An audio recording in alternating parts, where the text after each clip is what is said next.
हमारा जो previous session था, जो स्कोप ऑफ लिंग्विस्टिक्स के हवाले से था, जो लेवल्स ऑफ लिंग्विस्टिक्स या एस्पेक्ट्स ऑफ लिंग्विस्टिक्स के हवाले से था,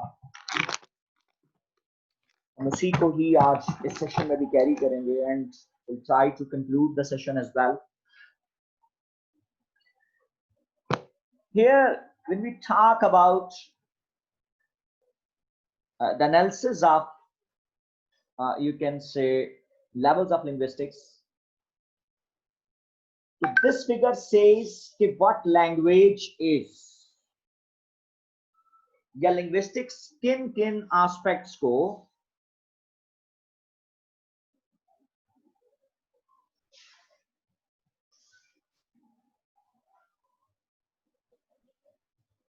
डिस्कस करता है। उसके ख्याल में ये जो स्ट्रक्चर आपके सामने मौजूद है, ये जो फिगर आपके सामने मौजूद है, ये काफी चीजों को हमारे सामने क्लियर भी करता है। वो कहता है कि जो लिंग्विस्टिक्स है ये बेसिकली लैंग्वेज को डील करता है और लैंग्वेज के वो 5 एस्पेक्ट्स हमारे साथ शेयर करते हैं। नंबर 1 साउंड्स, नंबर 2 मीनिंग, और मीनिंग कल जो प्रीवियस सेशन था उसमें भी मैं आप लोगों के साथ शेयर कर रहा था कि इसका डायरेक्टली जो ताल्लुक है वो मोर और लेस सिमेंटिक्स के साथ मौजूद। What is meaning of meaning and sounds, how the you can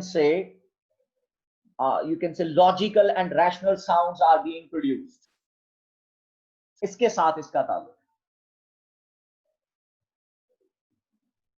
अब जब आप बात करते हैं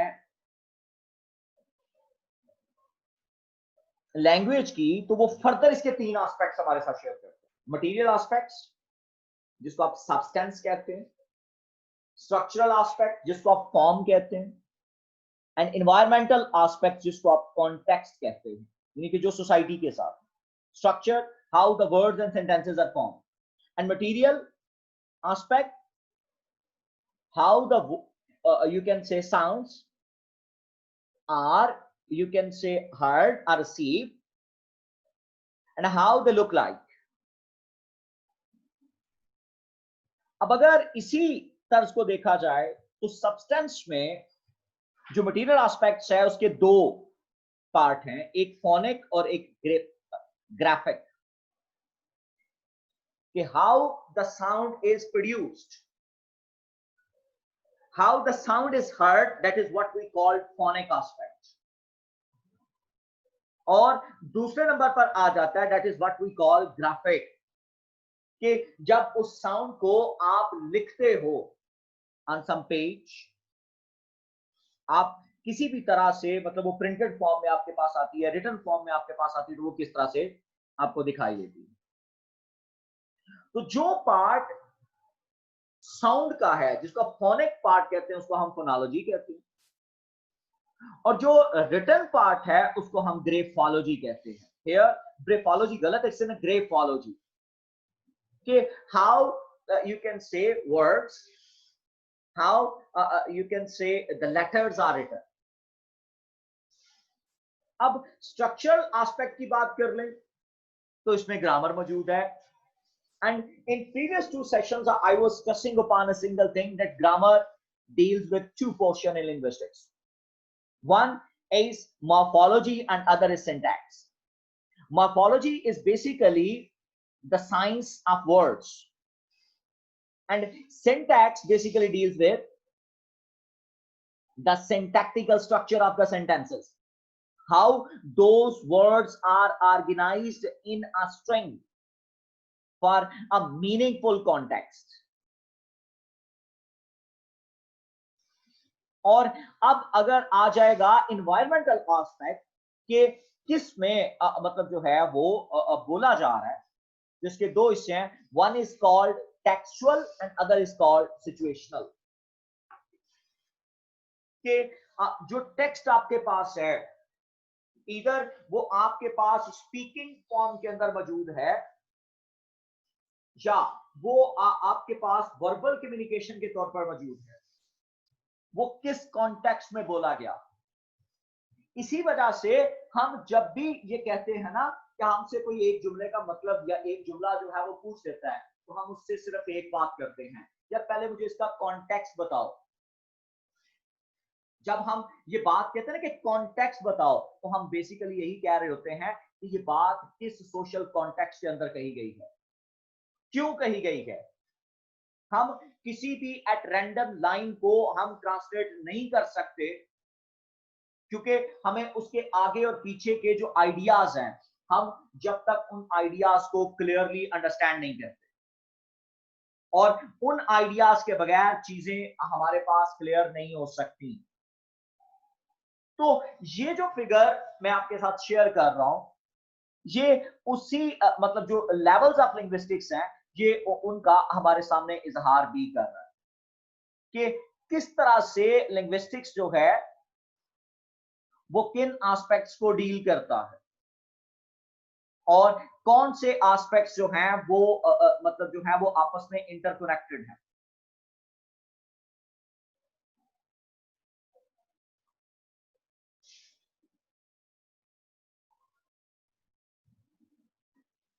जी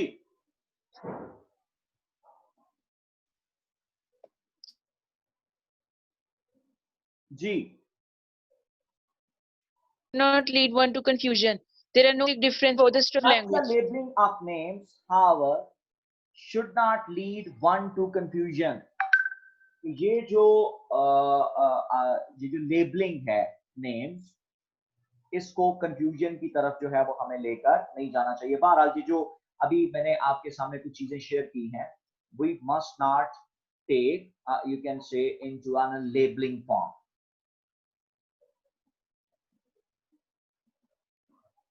जी, Such a classification is done of convenience in the study of the subject matter. About the structure of language,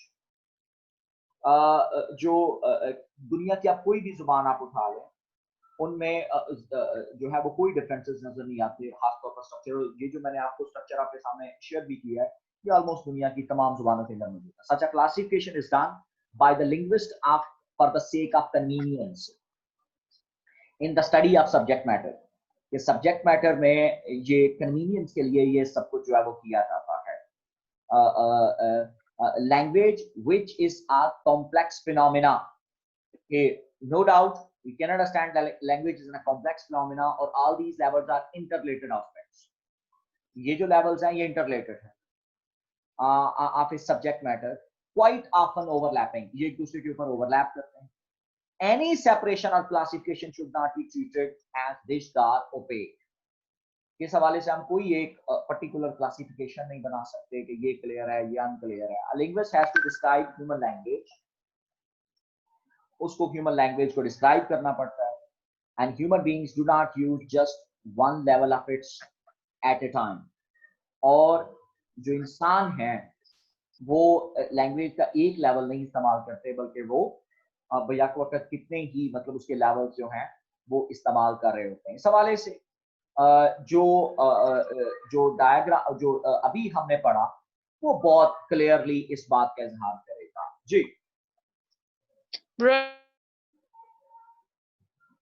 broadly speaking, there are three aspects of language activity, or three types of pattern in language। के material, structural, environment, reading। हाँ, के pattern in language, the material, the structure, and the environmental, leading to three separate linguistic levels, जिसमें substance है, form है और context है। के तीन मेजर चीजें होती हैं जो आपकी लैंग्वेज के साथ जुड़ी हैं।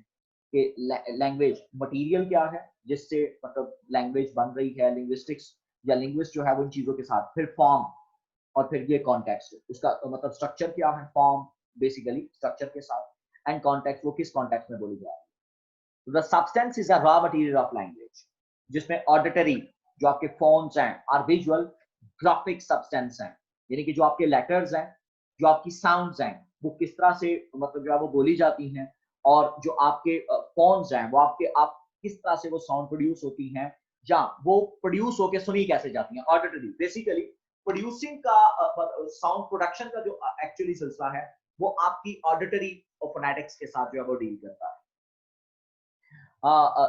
इस हवाले से the form is the organisation, the internal structure. जो फॉर्म है वो बेसिकली इंटरनल स्ट्रक्चर को ऑर्गेनाइज करने का नाम है।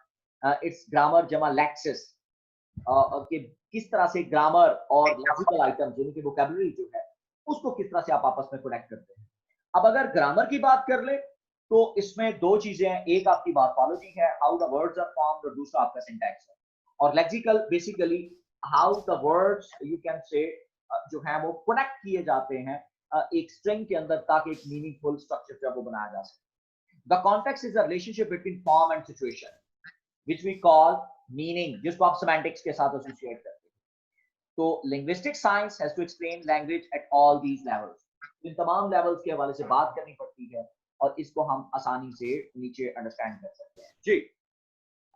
Phonetics is the study of speech processes, including the anatomy, neurology, and pathology of speech. कि यानी कि जो anatomy है आपकी वो किस तरह से मतलब आपकी है कि आपका जो फिजिकल ऑर्गन्स है वो किस तरह से मौजूद है। आपकी लैंग्वेज आपकी सॉरी जो लैंग्वेज स्पीकिंग जो पार है उसके पीछे जारी सी बात है कि जो आपकी फिजिकल एनाटॉमी है वो बड़ा अहम किरदार अदा करती है। और ये जो एनाटॉमी है हम इसको देख सकते हैं कि जुबान की जो साख्त है वो कैसी है, टीथ की साख्त जो है वो कैसी है, उसका स्ट्रक्चर किस तरह से है, लंग्स का स्ट्रक्चर कैसे है, विंड पाइप क्या है, और फिर इसी तरह से यूबला यहाँ पे क्या है, फिर वोकल कार्ड्स की पोजीशन क्या है, फिर इसी तरह से न्यूरोलॉजी आ जाती है कि दिमाग में सबसे पहले किस तरह से वो ऑर्डर बनता है और वो हमारे स्पीच ऑर्गन्स को एक्टिवेट करता है। फिर पैथोलॉजी ऑफ स्पीच है कि किस तरह से जो स्पीच जो है वो आर्टिकुलेट होती है, और फिर डिफरेंट स्पीच साउंड्स के अंदर हम लोग जो है वो किस तरह से डिफरेंशिएट कर सकते हैं। ये वो तमाम चीजें हैं जो मोर और लेस जो है वो कैरी करती हैं कि जिसमें मतलब जो है कि अगर एक बंदा जो है वो उसका एनाटॉमिकली जो है वो किसी जगह पर अगर इनवैलिड है तो स्पीच के ऊपर क्या असरात मुरतब होंगे, ये बेसिकली पैथोलॉजी ऑफ स्पीच के साथ जो है वो कैरी करता है। और फोनेटिक्स प्योरली साइंस है और ये किसी एक खास जुबान के साथ इसका ताल्लुक नहीं है, as already told you people. इसकी कई प्रैक्टिकल एप्लीकेशंस हैं, लाइक फोनेटिक ट्रांसक्रिप्शन के मसलन सपोज आप अगर लफ्ज जो किंग लिख रहे हैं वो अब एक्चुअली किंग इस तरह से नहीं लिखा जाएगा जैसा कि मतलब जो है वो रूटीन में आप लिखते हैं, बल्कि उसके लिए बकायदा ट्रांसक्रिप्टेड मेथड है। इंशाल्लाह जब फोनेटिक्स पे जाएंगे तो वहां पर डिटेल से इसको डिस्कस करेंगे।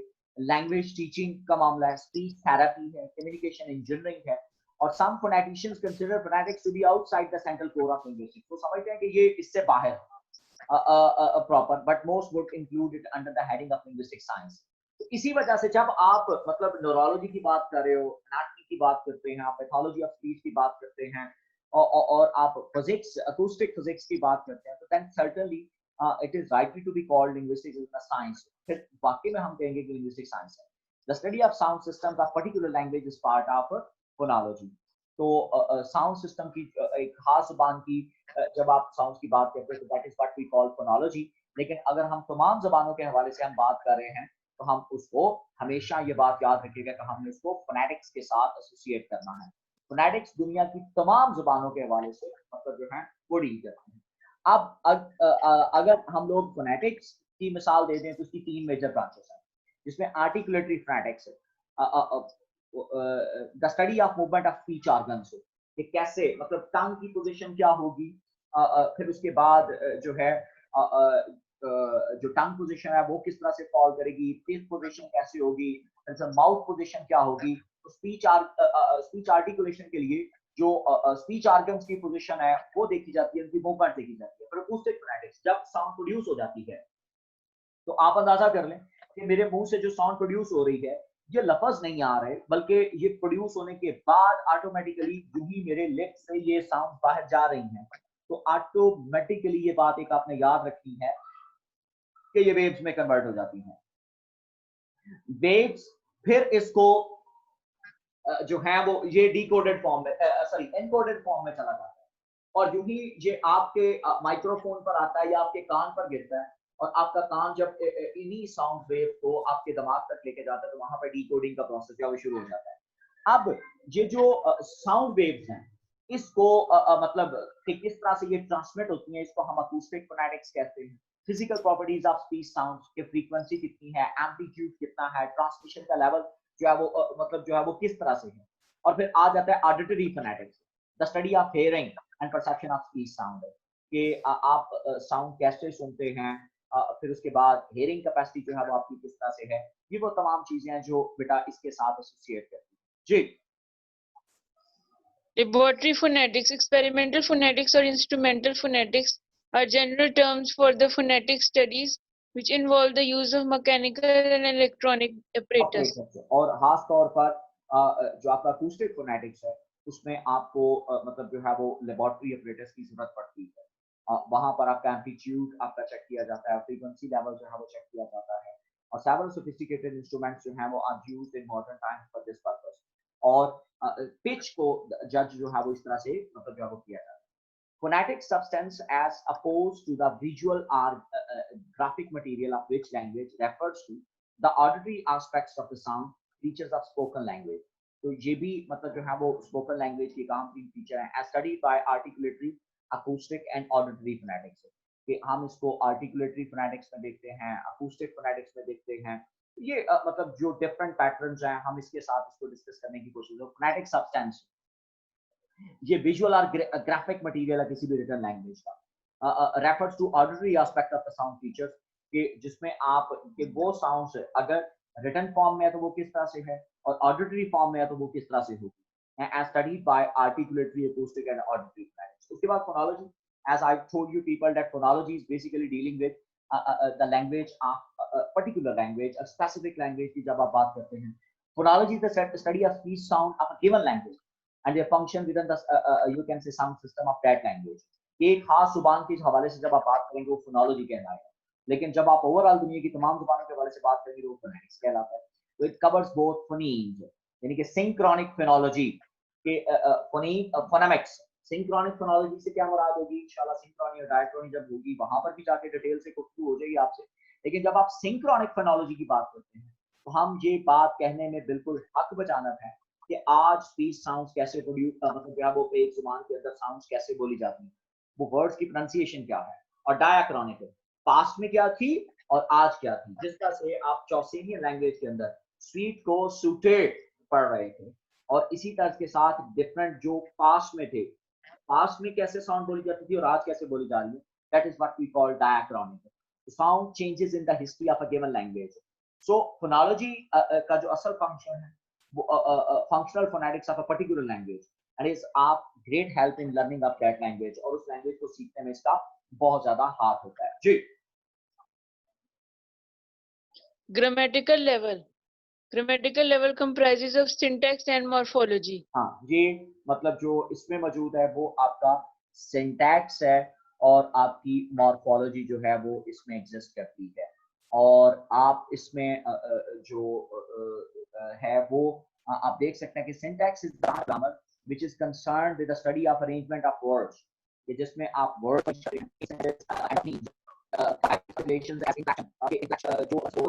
तो मैनली ly मतलब जो है वो लगा दिया जाए, तो मतलब क्या वही रहेगा या चेंज हो जाएगा। वर्ड ऑर्डर कैसे मतलब जब वो चेंज होगा, show it is the grammar of sentence. You can से ये इसको सेंटेंसेस की ग्रामर कहा जा सकता है, साइंस ऑफ सेंटेंसेस जो है उसको कहा जा सकता है। तो सिंटैक्स में कि how the words are arranged for a logical form, कि उसके लिए, और यहाँ एग्जैक्टली जो ग्रामर है आपकी वो बिल्कुल डिफरेंशिएट करेगी आपकी ट्रेडिशनल ग्रामर से। और फिर उसके बाद आ जाता है मॉर्फोलॉजी। ये वो पार्ट है यू कैन से सिंटैक्स का या ग्रामर का, which is concerned with the study and analysis of the structure, जो इसका ताल्लुक जो है वो study and analysis of structure के साथ है, form and classes of words के साथ है, और इसमें शामिल है नॉट ओनली सिंक्रोनिक स्टडीज यानी कि morphemics but also the history and development of word forms के अल्फाज किस तरह से मतलब जो है वो बनते हैं, मुख्तलिफ वर्ड फॉर्म्स जो है वो पास्ट में कैसे और इसमें जो है वो वर्ड का स्ट्रक्चर कैसा होगा, वर्ड्स किस तरह से बिल्ड किए जाते हैं, नए अल्फाज कैसे बनाए जाते हैं, पुराने अल्फाज जो है उसमें कैसे तब्दीलियां जो है वो की जाती हैं। तो morphology no doubt it's a very important organ in respect of you can say grammar as well. और उसके बाद नेक्स्ट आ जाता है that is what we call semantics. Semantics, as I told you people, that it's typically related with the meaning, the context और social context जिसमें वो environmental context जिसमें वो लफ्ज बोला जा रहा है, और meaning manifestation in language. और ये बात याद रखिएगा कि without meaning we can not say कि जनाब हम लोग जो है वो एक कम्प्रीहेंसिव जो है वो अपना कम्युनिकेट कर पाएंगे. No, meaning is an integral part of the language. Formally meaning was studied under philosophy and logic, but now it has become part of linguistic study. Its smallest unit is snem. तो जो smallest meaningful part जो है जो किसी भी language का, that is what we call snem, the minimum function unit of meaning. अब ये आप अंदाजा कर सकते हैं the smallest meaningful part of a word is called snem. The smallest sound part, meaningful sound, you can say that is called phoneme, and the smallest you can say a part of a word is called morpheme. एक जो you can say कि एक जो language के अंदर word का जो सबसे छोटा और मीनिंगफुल हिस्सा है वो मॉर्फीम कहलाएगा. Smallest part of the word जो है वो मॉर्फीम कहलाता है. अब ये जो एलिमेंट्स हैं ये क्लियरली हमें बताते हैं कि जो समीम जो है वो can not be established with the same type of procedure as phonemes. क्या हम उसको वैसे नहीं बता सकते जैसे आप मॉर्फीम्स बता सकते हैं, फोनीम्स को बता सकते हैं, ये सिंटैक्टिकल यूनिट्स को आप डिस्क्राइब कर सकते हैं, समीम को उस तरह से नहीं किया जा सकता. लेकिन बहरहाल मीनिंगफुल एलिमेंट की जब आप बात करेंगे तो नेचुरली वो समीम ही कहलाएगा.